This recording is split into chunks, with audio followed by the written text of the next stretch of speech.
The human body begins to suffer at 44 degrees Celsius.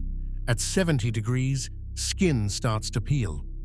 At 100, death doesn't come quickly.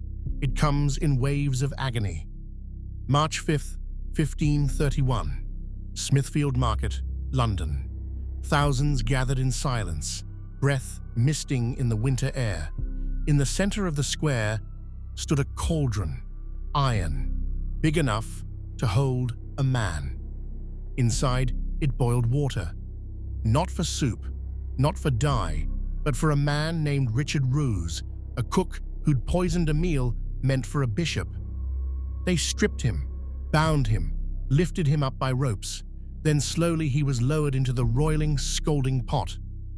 He screamed, not once, not twice, but again and again as his skin bubbled, eyes bled, and tendons twisted from the heat. The crowd didn't turn away, they watched. Because this wasn't just punishment. This was policy. This was justice, by royal command. To understand why a man was boiled alive for justice, we need to go back to a world where the divine right of kings met the terror of betrayal. England, 1531. King Henry VIII, once called the Golden Prince, now ruled with iron will. His queen, Catherine of Aragon, had failed to produce a male heir, and the king's patience, like his temper, was short. Religious power was beginning to shift. Catholic loyalty, long unquestioned, was now under scrutiny. The Reformation had cracked open Europe. England hovered at the edge.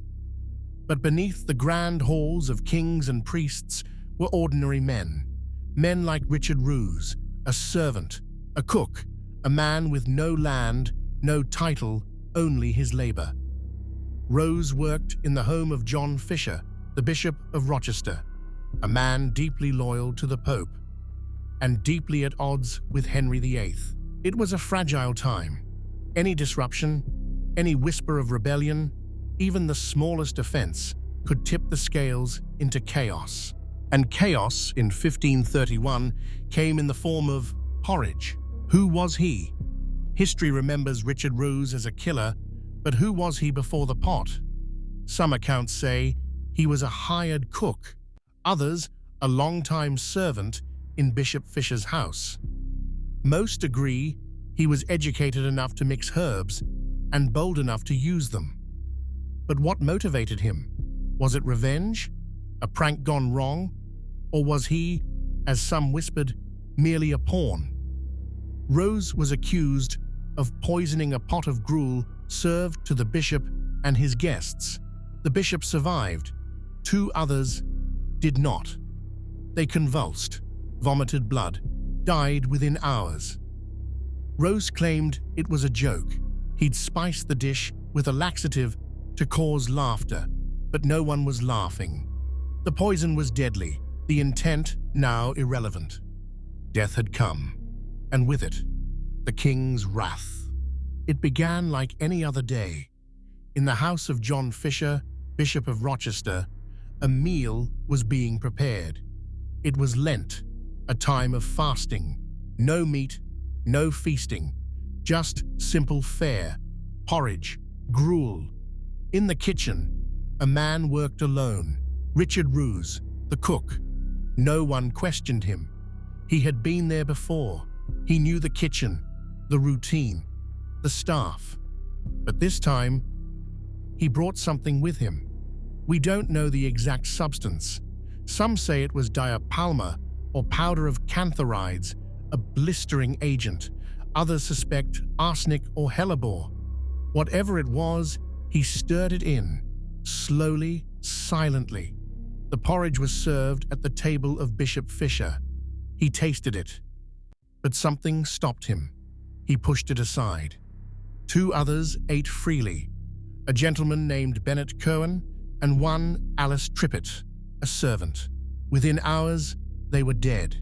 Their bodies convulsed, their lips foamed, their limbs twisted with pain. It was clear something had been added, not an accident, not spoilage, but deliberate poisoning. The bishop survived, his guests did not, and suspicion turned immediately to the man who had stirred the pot.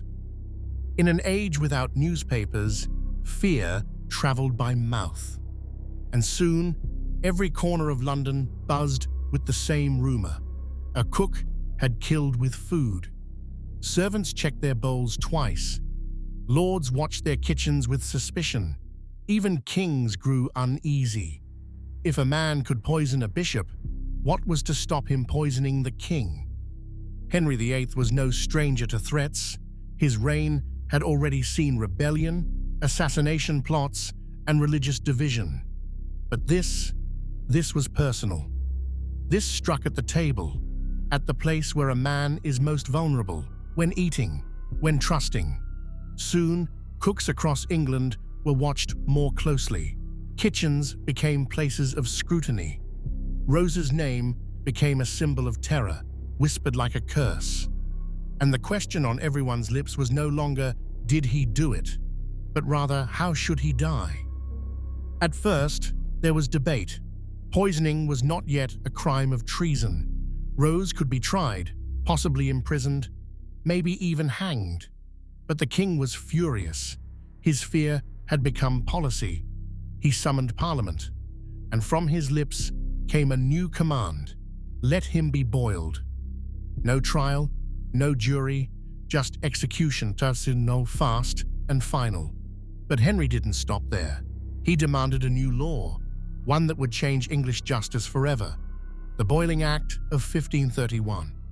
The Boiling Act, passed with speed and severity, declared that any person who poisoned another by food, drink, or medicine would suffer death by boiling, alive, without benefit of clergy. This meant no priest, no confession, no burial in holy ground. They would die like meat in a pot, their flesh breaking before their soul left their body. This law was unique. It bypassed due process. It was retroactive, written after Rose's alleged crime. It was a law not of justice, but of vengeance. On March 5, 1531, the sentence was carried out.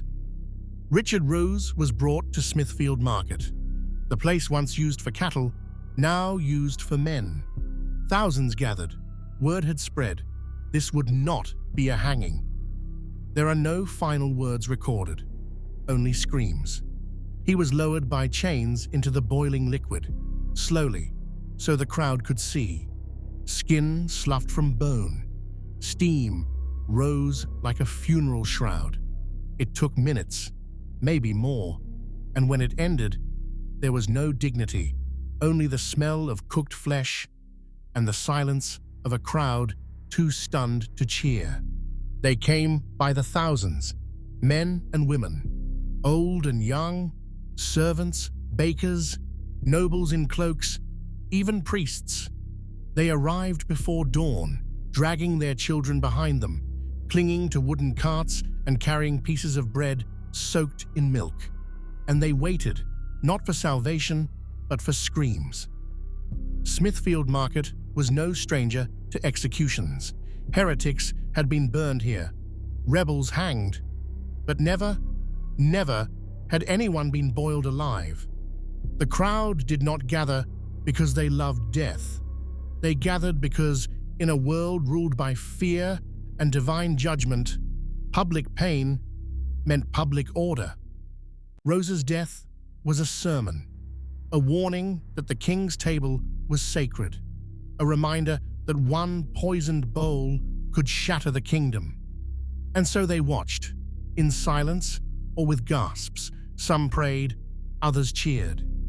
One chronicler wrote, "The man squealed like a hog and twisted like a snake, yet none came to his aid. The stench turned the stomach, but none turned away." Historians today ask, how could they stomach it? But this was 1531. Violence wasn't hidden behind steel bars or silent injections. It was theater, state-sponsored, wholly endorsed, alive. To the king, the boiling was justice. To the crowd, it was spectacle. To history, it remains horror made public. But the deeper question remains, was it justice at all? In the weeks after Richard Rose's death, England moved on. The pot was emptied, the square cleaned, and the king satisfied. But beneath the surface of justice was politics and power. John Fisher, the intended target of the poison, survived, but his place in the king's court did not. Fisher had long been one of the loudest opponents of Henry's divorce from Catherine of Aragon. He defended the sanctity of marriage. He rejected the king's supremacy over the church. Rose's act, whether real or fabricated, gave Henry a perfect excuse to distance himself from Fisher. Months after the execution, Fisher was arrested, not for the poisoning, but for refusing the oath of supremacy, for refusing to call the king head of the church. In 1535, John Fisher was executed by beheading, the same man Rose allegedly tried to poison. Some historians argue Roose was a pawn, that his confession was coerced, that the real goal was to eliminate Fisher's influence. Roose's death didn't just serve justice, it served the king. And it didn't end with Fisher. The Boiling Act expanded royal power, gave Henry new tools to destroy dissent, and reminded the people the king's wrath boiled. Roose was gone, but his death echoed through courts, through kitchens, through cathedrals. It changed the balance of fear. We know he confessed, but we don't know when or how. We know the porridge was poisoned, but not with what. We know 2 people died, but the intended target lived, and the man accused never faced trial. Richard Roose was never convicted by a jury. He was condemned by a parliament, by the king, by fear. Was it a prank gone wrong? Was he framed? Was he even the one who made the dish that day? We'll never know. The evidence, if it existed, vanished, replaced by a law, replaced by pain. Rose's voice has been lost to time. His only legacy is the method of his death. In the end, it may not matter whether he was guilty. What matters is what his death was used to justify. Power doesn't always need truth. It only needs fear. Laws don't just disappear. They linger, in ink, in precedent, in memory. The Boiling Act of 1531 didn't vanish with Roose's body. It remained, enshrined in English law, waiting. It was invoked again just a few years later. In 1542, Margaret Davy, a maid, was boiled alive at Smithfield for poisoning her mistress's porridge. She too was lowered into boiling water, alive, flesh first, no priest, no pardon. Then in 1547, the Boiling Act was repealed, quietly, without apology, as though it had never happened. But the scar remained. Boiling had happened, not as a freak accident or vigilante punishment, but as law, as precedent, as a message, that the body was expendable, that suffering was sometimes necessary for fear, for control. The cauldron wasn't just a method, it was a throne of terror. And for centuries, English justice remembered, even if only in whispers, that once a king boiled a man because he could. What is justice? When it serves power. Richard Roose may have poisoned a bishop, or he may not have. He may have acted out of revenge, or madness, or under pressure. But history will never call him innocent, because history never gave him a voice. His punishment wasn't designed to end crime. It was designed to burn the memory of it into the minds of the people. A memory made of steam, of screaming, of boiling blood. Centuries have passed, but we still ask the same question. Can fear ever be justice? Can cruelty done in law's name ever serve peace? Or is it simply tyranny dressed in robes? The terrifying execution of the man who was boiled alive wasn't justice, it was a warning to never question the king, to never disrupt the order, to never poison the feast. But what they didn't expect was that 500 years later, we'd still remember him. Not as a villain, not as a cook, but as the man who burned so the king could rule through fear.